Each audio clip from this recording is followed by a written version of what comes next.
ప్రేక్షకులకి ఆ లలితాంబిక అమ్మవారి యొక్క అనుగ్రహం పరిపూర్ణంగా కలగాలని మనస్ఫూర్తిగా కోరుకుంటూ మనం ఈరోజు చంద్ర సూర్య గ్రహణాలు ఎప్పుడు ఏర్పడుతున్నాయి, ఈ గ్రహణాలు ఏర్పడడం వల్ల గ్రహణం ఏర్పడినటువంటి 40 రోజుల వరకు ద్వాదశ లగ్నాల వారు లేదా లగ్నం తెలియని వారు రాసుల వారు ఎటువంటి జాగ్రత్తలు తీసుకోవాలి, ఏ విషయాల్లో కలిసి వచ్చే యోగం ఉంది. గ్రహణం అంటే ఎంతసేపు ఇబ్బందనే కాదు, కలిసి వచ్చే యోగం ఉంటుంది. అయితే చంద్ర సూర్య గ్రహణాల యొక్క సమయాలు చెప్తాను, గుర్తుపెట్టుకోండి. అయితే మనకి ఫస్ట్ ఆఫ్ ఆల్ ఈ గ్రహణాలు ఇండియాలో అయితే లేవు. అమెరికా కంట్రీస్ బయట దేశాల్లో ఉంది, మన ఇండియాలో గ్రహణం లేదు. ఎందుకు లేదు అంటే మనకి 18వ తేదీ సెప్టెంబర్ 18వ తేదీ వచ్చేటువంటి చంద్రగ్రహణం ఉదయం 6:12 నుంచి 10:17 మధ్యలో వస్తుందంటే ఉదయం పూట మనకి చంద్రుడు కనబడ్డు, మనకి చంద్రగ్రహణం లేదు. అలాగే సూర్యగ్రహణం కూడా తీసుకున్నట్లయితే 2వ తేదీ అమావాస్య అవుతుంది, ఇది పౌర్ణమి అయితే అది అమావాస్య. సూర్యగ్రహణం వచ్చేటప్పుడు అది కూడా ఏమవుతుందంటే రాత్రి సమయం వస్తుంది. సూర్యగ్రహణం ఎప్పుడైతే రాత్రి సమయం వస్తుందో మనకి కనబడదు, అది కూడా బయట దేశాలు అమెరికా కంట్రీస్లోనే కనిపిస్తుంది. ఆ టైమింగ్స్ ఏంటి అంటే ఇక్కడ దీనికి 9:13 నుంచి 3:17 వరకు అని ఇచ్చారంటే రాత్రి 9 నుంచి తెల్లవారితే 3 అనగా 3:17 వరకు ఉంది. కానీ దీంట్లో స్పెసిఫిక్గా 10:21 నుంచి రాత్రి 10:21 నుంచి 12:12 అర్ధరాత్రి సమయం వరకు దీని గ్రహణ ప్రభావం ఎక్కువగా ఉంటుంది. మహర్షి మనకు చెప్పినటువంటిది ఏంటంటే గ్రహణం ఒక యోగంగా చెప్పారు. గ్రహణ సమయంలో ఒక్కొక్క ప్రాబ్లం ఉన్న వాళ్ళు ఎటువంటి మంత్ర సాధన చేయాలి అనేటువంటిది ఎండింగ్లో కూడా చెప్తాను, ఎండింగ్ వరకు వీడియో చూడండి. అయితే ఈ విషయాలు చెప్తుంది నేనైనప్పటికీ కూడా చెప్పేస్తుంది సాక్షాత్ లలిత అమ్మవారిగా భావిస్తూ ఒక్కొక్క లగ్నం తెలియని వారి రాశి నుంచి మనం చూసుకుందాం.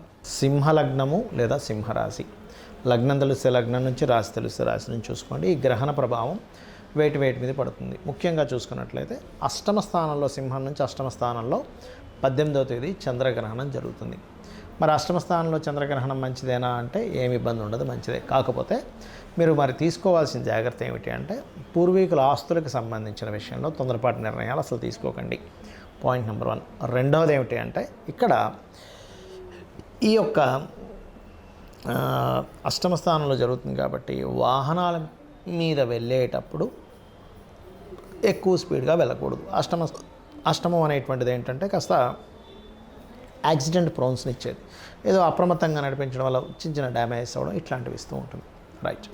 మరి ఈ యొక్క మిగతా విషయాలు ఏవైతే ఉంటాయో అన్నీ పాజిటివ్గానే ఉంటాయి. అష్టమ స్థానంలో చంద్రగ్రహణం జరిగేటప్పుడు సింహం వారికి అందులో ఎటువంటి సందేహం లేదు. మరి సూర్యగ్రహణం 2వ స్థానంలో జరుగుతుంది సింహం వారికి. 2వ స్థానం ఎప్పుడు 2వ తేదీ అమావాస్య నాడు జరుగుతుంది.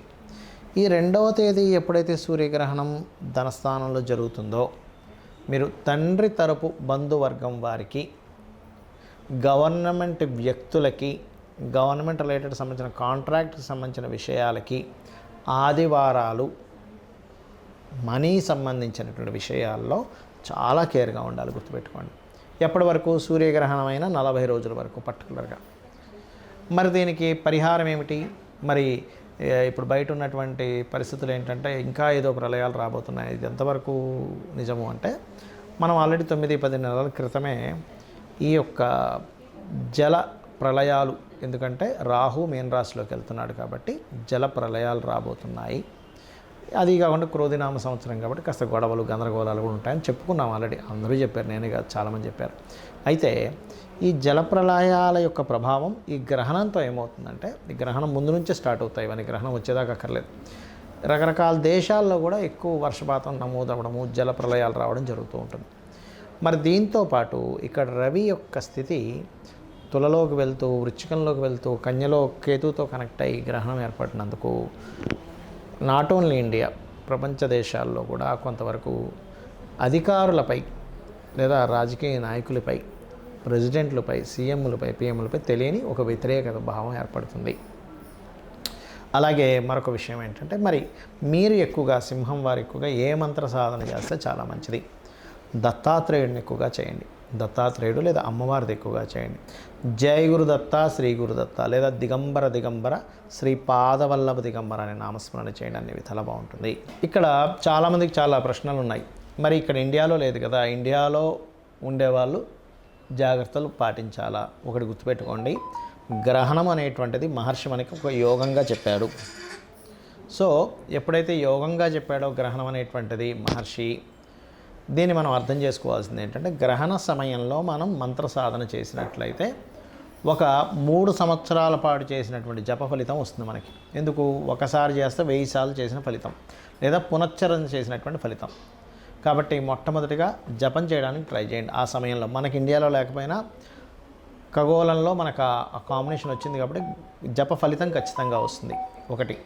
రెండవది ఏమిటి అంటే, గ్రహణం ఎవరికైతే ప్రభావం ఎక్కువగా ఉందో లేదా ప్రభావం లేని వాళ్ళు కూడా దానం ఇవ్వచ్చు, తప్పేం లేదు. ఏ దానం ఇవ్వాలి అంటే, గోధుమలు 1 కేజీంబావు గోధుమలు, బియ్యము అన్నీ కూడా కేజీంబావు, మినుములు, ఉలవలు ఖచ్చితంగా దానంగా ఇవ్వండి. అది సూర్యగ్రహణానికైనా చంద్రగ్రహణానికైనా.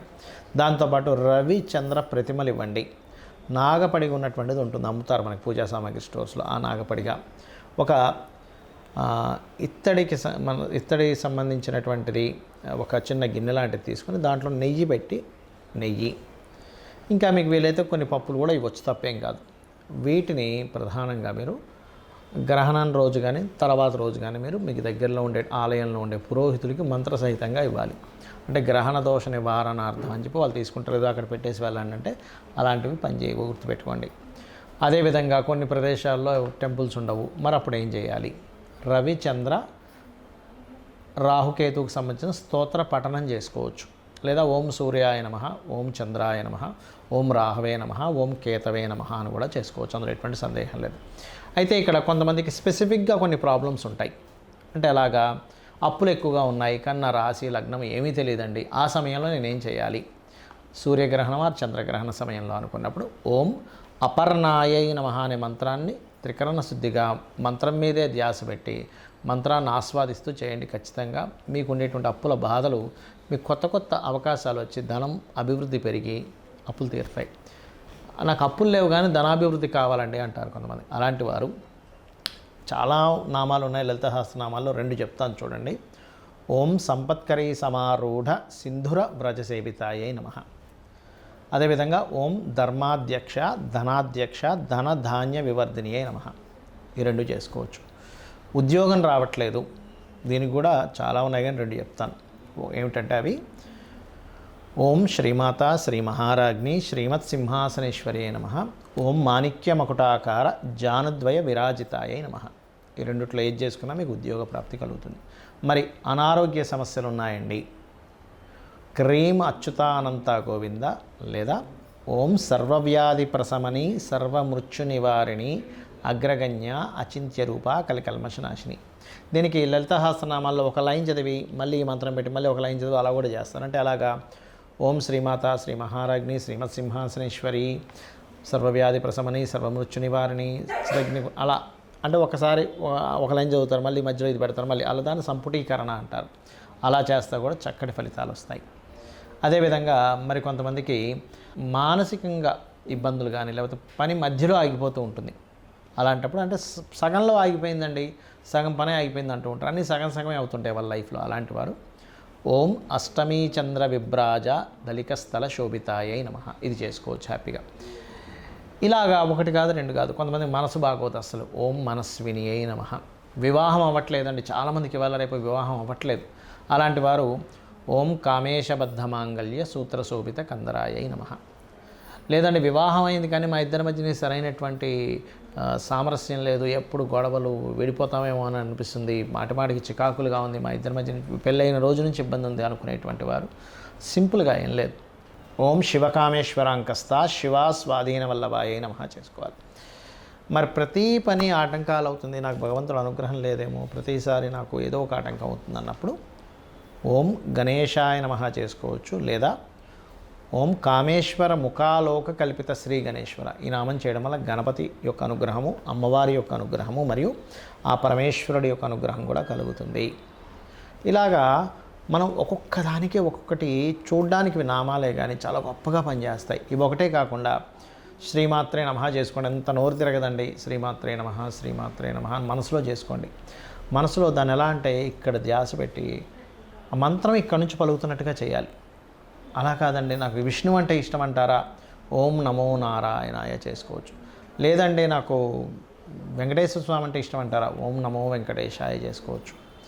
ఓం మహాగణాధిపతయే నమః చేసుకోవచ్చు. ఇలాగా 1-2 కాదు, ఏమైనా చేసుకోండి. కానీ మనసుని అలా లగ్నం చేస్తూ మరి పట్టు స్నానము విడుపు స్నానము కూడా చేయొచ్చు. మనకి ఇక్కడ గ్రహణం లేకపోయినా చేయాలి. అలాగే నేను బయట దేశాల్లో గ్రహణం ఉంటుంది కాబట్టి బయట దేశాల్లో ఏ రాసుల వాళ్ళకి అయితే సంతాన సంబంధించిన విషయాలు జాగ్రత్త పడాలో చెప్పాను, ఆ విషయాలు జాగ్రత్తగా ఉండండి 40 రోజులు. అదేవిధంగా దర్భ, మనకి తినేటువంటి పదార్థాలు గ్రహణానికి ముందు దర్భ వేస్తారు, అలా దర్భ ఖచ్చితంగా వేయండి.